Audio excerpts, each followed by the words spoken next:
Magandang gabi po mga kapatid kay Kristo. Batiin niyo po ang isa't isa ng magandang gabi. Good evening.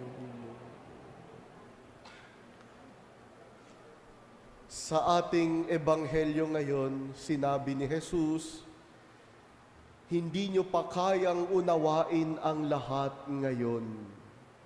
At sa ating unang pagbasa naman, ipinakilala ni San Pablo si Jesus sa mga taga-Atenas sa pamamagitan ng pagkilala na sila sa tinatawag na di kilalang Diyos, the unknown God, ang hindi kilalang Diyos. At mga kapatid, yan po ang isang bagay tungkol sa Diyos, na ang Diyos ay hindi natin lubos mauunawaan, maaarok, makikilala. Ang Diyos ay bahagi lang ang ating pagkilala. Kapiranggot lang sa kanyang katotohanan ang kayang unawain ng ating makataong kakayanan. Ang Diyos ay higit-higit sa ating kakayaang unawain siya, arukin siya. Kasi nga, sa technical terms nga sa teolohiya, ang Diyos ay misteryo. Misteryo. Sabihin nyo nga pong lahat, misteryo. Pag sinabing misteryo, hindi lubos kilala. Hindi lubos maunawaan. At dahil hindi rin lubos makilala at maunawaan, hindi rin lubos mahawakan. Hindi lubos makontrol. At ganyan ang Diyos natin. Ang Diyos para yang buhangin. Pag lalo mong hahawakan sa kamay mo, lalo siyang aalpas. Subukan niyong hawakan ng buhangin. Wala kayong makukuha. O siguro mas mainam pa, tubig. Pag lalo mong diniin ng kamay sa tubig, lalong wala kang makukuhang tubig. Buksan mo ang kamay mo. May makukuha ka. Pero itikom mo yan. Pag itikom mo ang kamay mo sa tubig, lalong bibitiw, bubuhos, kakawala ang tubig mula sa kamay natin. At ganun din ang Diyos. Hindi natin pwedeng hawakan ng Diyos at ipagawa sa Kanya ang gusto niyang gawin, ang gusto nating gawin niya. Hindi. Dahil ang Diyos ay misteryo. Takot tayo sa misteryo eh. Ayaw natin ng misteryo.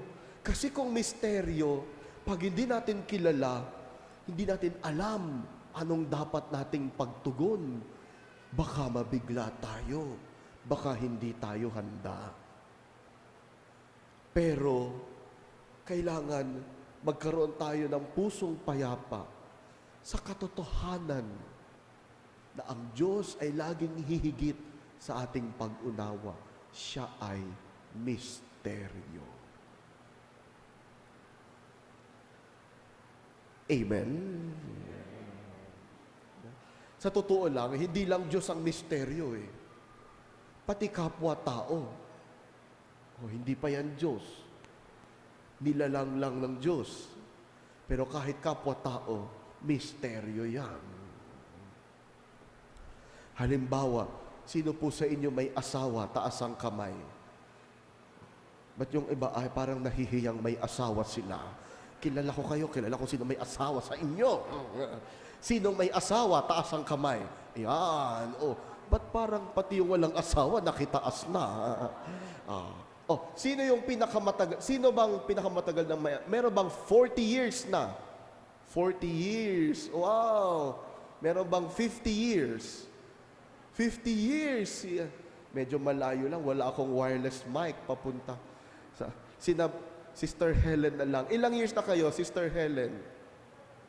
43 years sa pagbuhay mag-asawa. Kayo po, Sister, ilang taon na? Kamay nyo na lang po. Kamay. 53. 50 years nang may asawa. Palakpakan naman natin ang ating mga mag-aasawahan. Yan. Sige, sina Sister Helen na lang tatanungin ko. Sister, kilala mo na ba si brother? After 43 years, alam mo na ang lahat? Alam mo na ang lahat? O Hindi po siguro lahat. nagugulat ka pa rin sa kanya? Meron pa rin hindi ko alam. May mga bagay pa rin na di mo alam. Minsan, ay, ganun pala. Brother, ganun din ba kayo kay sister? Opo. Ayan, tignan nyo yun. 43 years na silang nagmamahalan at nag-aaway. Hindi pa rin nila kilalang lubos ang isa't isa. Napakalapit na ng buhay nila. Amen? Kasi, misteryo. Misteryo. Ay.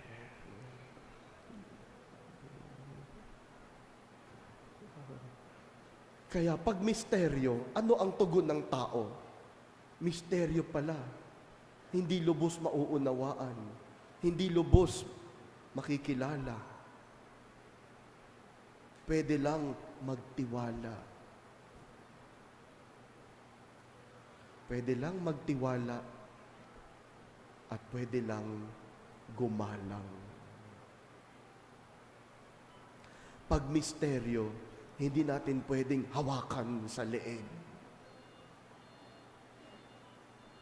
Pag misteryo, gagalangin, mamahalin, pagkakatiwalaan. Amen?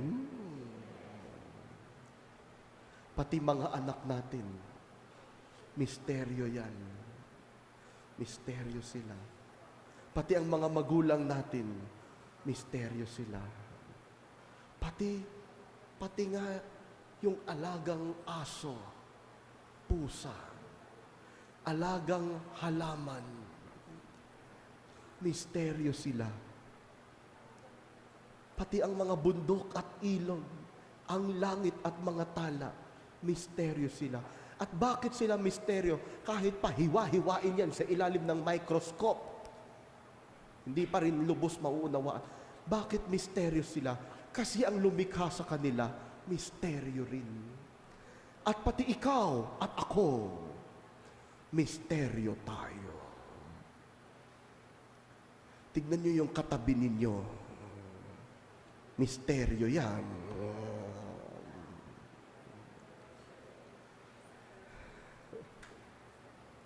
At ano ang tugon? Pagmamahal, pagtitiwala, paggalang. Amen? Ay. Tapusin ko sa isang personal kong karanasan.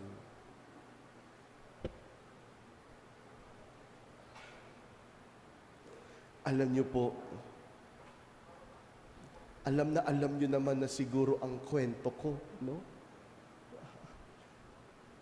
Alam niyo na kalagitnaan ng pandemya, hinugot ako mula rito.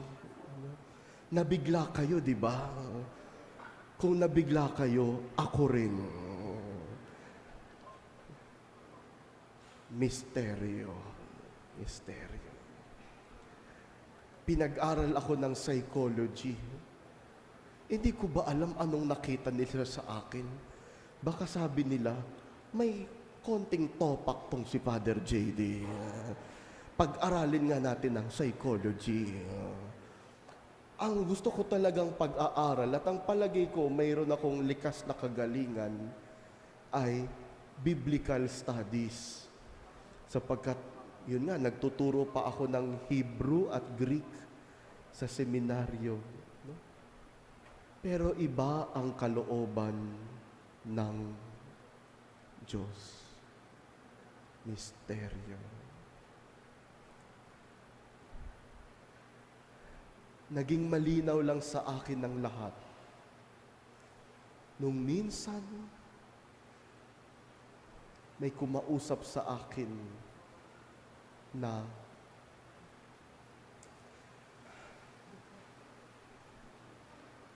dumadaan sa isang mental health disorder.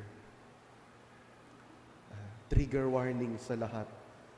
Magsasalita ko tungkol sa suicide. Itong taong ito ay nakakaramdam ng suicidality. Gusto niya nang tapusin ang lahat.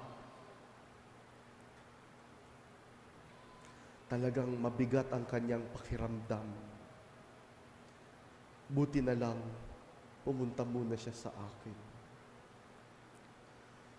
At tinanong ko siya, kung lalagyan mo ng numero yung pakiramdam mo, from 0 to 10, 10 yung pinakamatindi na gusto mo nang magpatiwakal. 0 yung wala. Nasaan ka? Sabi niya, 9. Parang talagang matindi na. Kulang na lang gagawin niya na.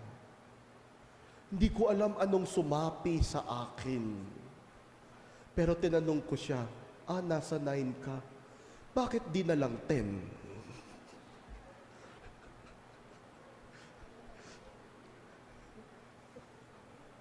Sumagot siya, kasi inaalala ko pa yung pamilya ko. Sinong maiwan sa kanila? Tsaka, natakot ako masaktan. Tsaka, natakot ako sa Diyos. Sabi ko, sige nga, pagkwentuhan natin yan. Iniisip mo ang pamilya mo. Anong ibig sabihin nito? Anong mangyayari? Kasi ganito yung anak ko, may pangarap siyang ganito, sayang naman yun. Yung asawa ko, ganyan, may ginagawang negosyo. At ako, mukhang at kaya mong tumulong? Kaya ko namang tumulong. Okay. Haba na namin pinagkwentuhan, yung takot niya sa Diyos, yung ano.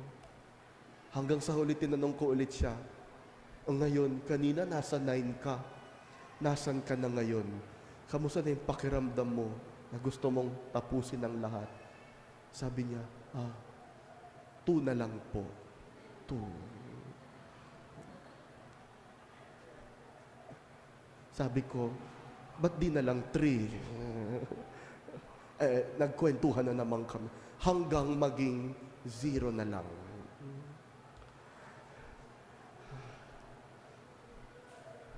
Sabi ko, kung hindi ako sumunod sa utos ng obispo, kung pinilit ko yung gusto ko na mag-aral ng biblical studies, baka patay na siya. Misteryo.